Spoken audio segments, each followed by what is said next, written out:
Hi friends, I am going to teach you how to use the Intervention Progress Monitoring Tracker. So I went ahead and made a copy, so this is my own copy. I pre-filled some of the information just to kind of keep you from watching me sit there and type things in.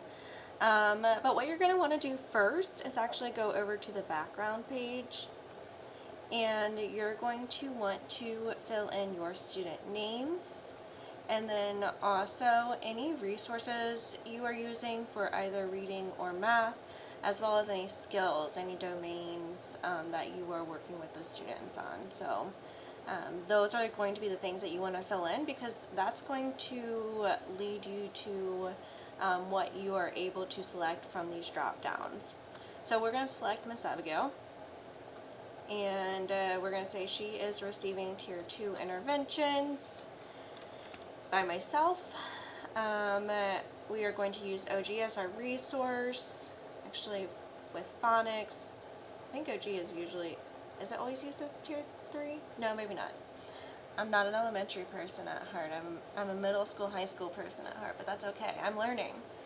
And then after those blue, so all of this from columns A to G, you only have to fill in once, okay? Fill those in once for every cycle. Fill those in, and then what you're going to do is week by week, you're going to come in here, put in the date, what lesson you're working on, and the score for week 2. Date, lesson, score. And you can go all the way up to 6 weeks. And there's also a spot here for notes, so if there are any notes that you'd like to record, you can add them there as well.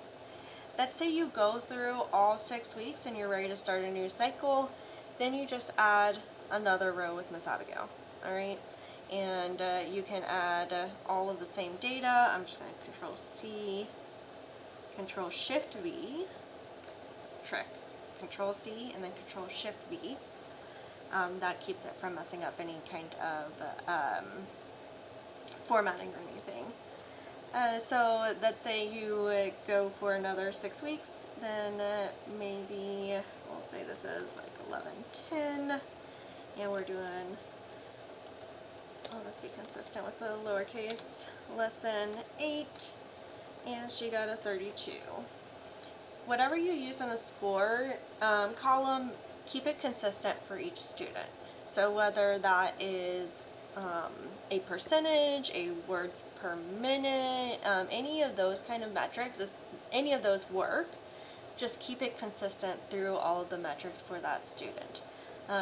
If you want to keep 2 different metrics, then you might want to put it under a different tab with a different subject. There are other ways to get around that, you know, if you need help with that, and I can kind of help figure that out for you. But that's pretty much how you use the reading and math pages. Both of them are very similar. Do not skip rows in between, alright? So if anything, if you need to signify a new class or something, change the color of the cell. That's not going to change anything about the background. That's easy. That's a safe bet. And you can do the whole row even, and it won't mess things up. But do not skip rows in between. Okay, so now we have some data in there. We've filled out all the backgrounds, so we have our students that we can select from and everything. And now we're going to go to our print template. So this is where you can kind of see all of the data accumulated. So let's go ahead and go to our student Abigail, and let's look at reading. It's going to automatically show us what kind of support she's receiving. And then what you'll see is her data from week to week. So you can see the list down below with all of the scores.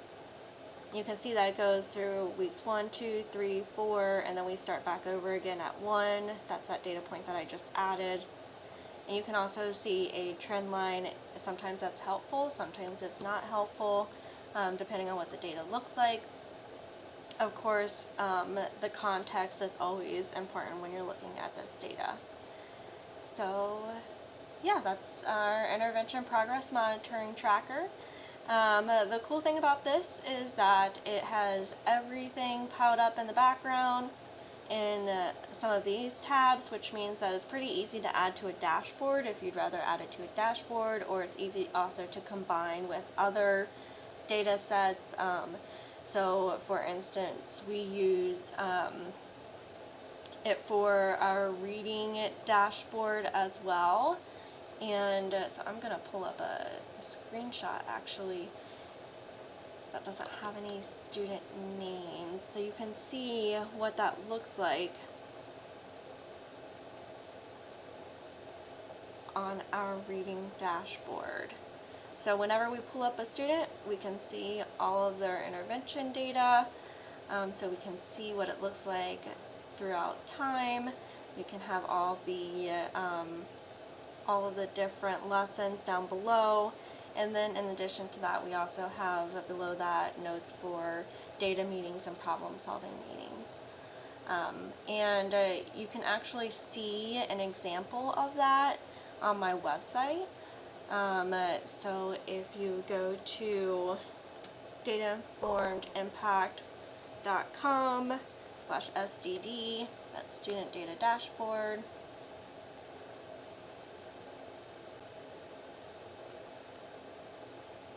You're going to be able to see the sample dashboard right here. Everything takes an extra second when you're recording, of course.